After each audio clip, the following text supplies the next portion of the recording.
Longevity is determined by two things: genetics and your environment. And social relationships are something that's included right in this environment factor, and it's something we as humans have depended on for hundreds of thousands of years. Historically, human communities have depended on one another for communal child rearing, meat sharing, and protection. And if you leave the pack, if you leave the tribe, you'll die sooner. A study looking at coyotes showed that coyotes that leave the pack have a much higher mortality rate. And the WHO has identified social exclusion as one of the 10 most important determinants, social determinants of health.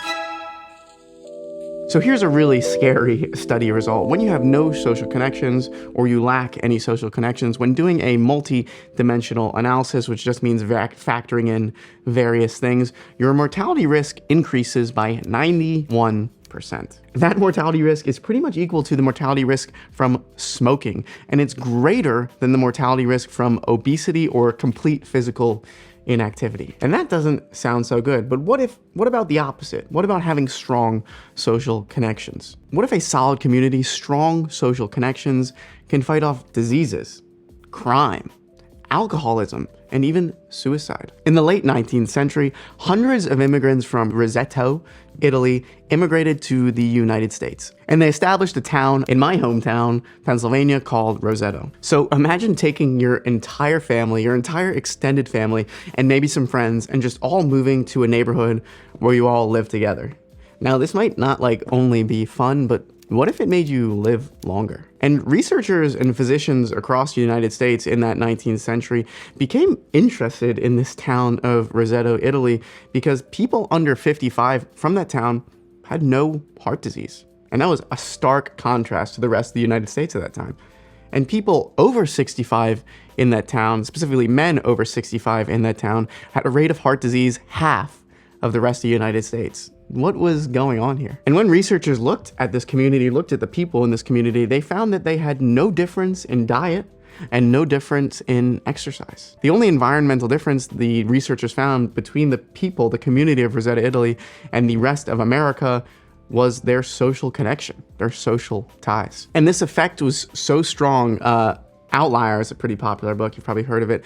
Malcolm Gladwell actually named this the Roseto effect. So where are the outliers for longevity in the rest of the world, and do they share these community ties? Well, if you look at Sardinia, Italy, it's home to the highest concentration of male centenarians in the world. And centenarians just means you live to 100 or older. Around 1 in 600 Sardinians live to 100 years or older. That's 7 times better than the rate in America, where only 1 in 4,000 people live to about 100 years old or older. And unlike the US, the older generation in Sardinia is very, very revered. They're respected, they're asked for advice, and they're still usually working and assisting and contributing to their local community. And this is a common theme across blue zones across the world. And all blue zones are just areas where there's a higher proportion of people living to really old ages than the rest of the world. And one study searching for associations and causality between social relationships and health looked at over 20,000 adolescents across 20 years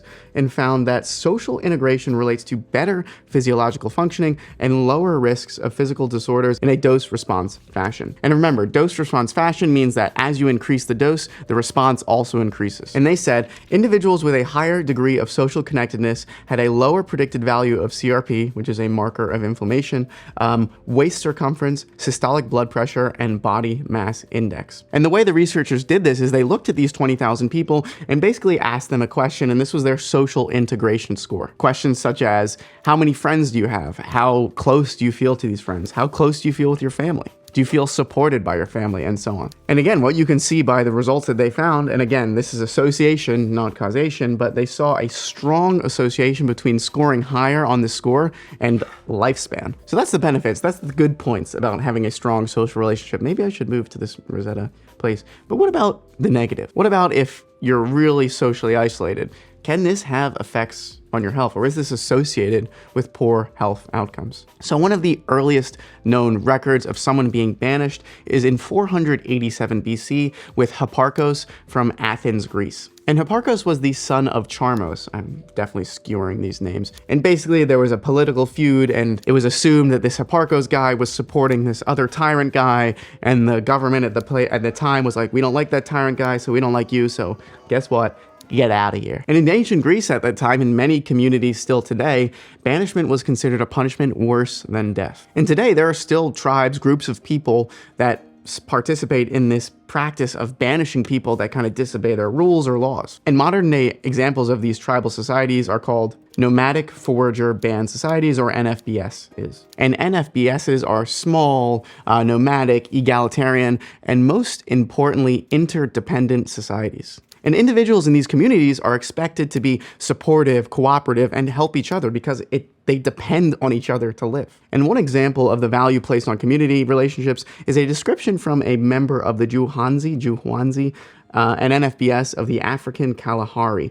And this guy describes the idea of a son-in-law, the ideal son-in-law. So the ideal son-in-law should be a good hunter. He should not have a reputation as a fighter. He should come from a friendly family of people who like to do zaro, which means traditional exchange. Because he says here, or he explains later, that it's so important to have a strong community. It's life or death. And in tribes such as these, ostracism or banishment is a death sentence. And one cool but sad historical example of this is a man named Amachichi. And Amachichi was a Montagnese Naskapi man, and he was expelled from his community because he was continuously poaching on other tribes or other communities' lands. And oh yeah, his family was expelled with him too, and he had a wife and a daughter. And because he was expelled, because he was living alone, he didn't have this protection, he didn't have this community, he didn't have this food sharing. So he went to other communities, he went to other tribes to try and join a tribe to save his family. But because all these tribes knew that he was excluded, knew that he was banished, no one accepted him. And after this banishment, after being rejected from every tribe he could find,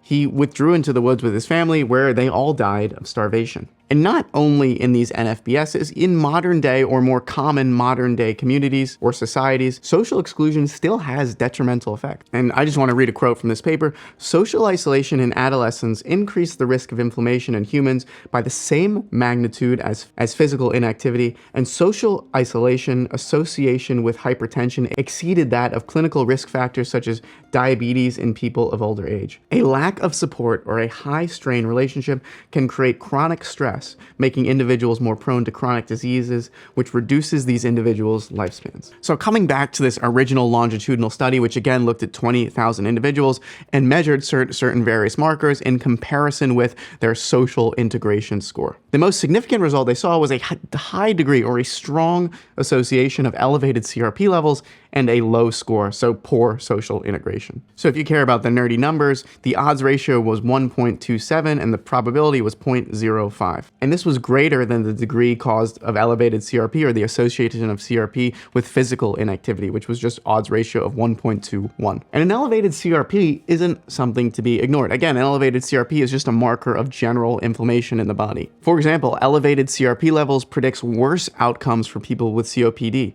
People with depression or clinically significant depression are found to have significantly elevated levels of CRP compared to those without depression. And finally, if you have elevated levels of CRP, your chance of suffering from a cardiovascular event or cardiovascular bad event increases. And even in children, there are consequences. One study that I saw found that children with elevated CRP levels are found to have early arterial changes such as intima media thickening, possibly connecting CRP in the pathogenesis of early atherosclerosis. And now that's a big claim, but I just wanted to put it out there that having an elevated CRP in general isn't a great thing. So are we doomed? If we don't have friends, if we don't have close social relationships, are we doomed to having a shorter life or poorer health? Well, judging from the evidence, our odds of dying sooner when we have poor social connections or are socially isolated dramatically increases. Well, what can we do here? Well, the authors of that first big paper said there is a dose-dependent relationship between social connectedness and cardiovascular health and metabolism. In midlife, relationship quality significantly impacts health more than quantity. Finally, in late life, broad social networks, as in quantity, overtake quality of connection again, with wider social networks being strongly associated with decreased likelihoods of obesity and hypertension. Now, keep in mind, these studies are all reporting associations, not causations. We need a lot more evidence, 2 other real things to happen before we can jump ahead and say, listen, social isolation causes you to die sooner. And I'm not saying that either. In my opinion, those kind of recommendations are a little complicated. I think in general, in my personal experience, having a few high-quality relationships is much more important than having a lot of low-quality relationships. And I can see, again, anecdotally, personally, this is just my opinion, how this could make you live longer. The associations, the significance of those in those studies is staggering. The coyote that left the pack should rejoin the pack. And members of modern-day communities aren't free from the physiological consequences of social exclusion either. Okay, maybe I should call my mom. You know, actually, it's easier. I'm just gonna pretend to be a coyote. What do coyotes do? Are they smart? Are they wolves? I don't even know. Coyotes. But that is it. Thank you so much for watching, and I will see you on the next one.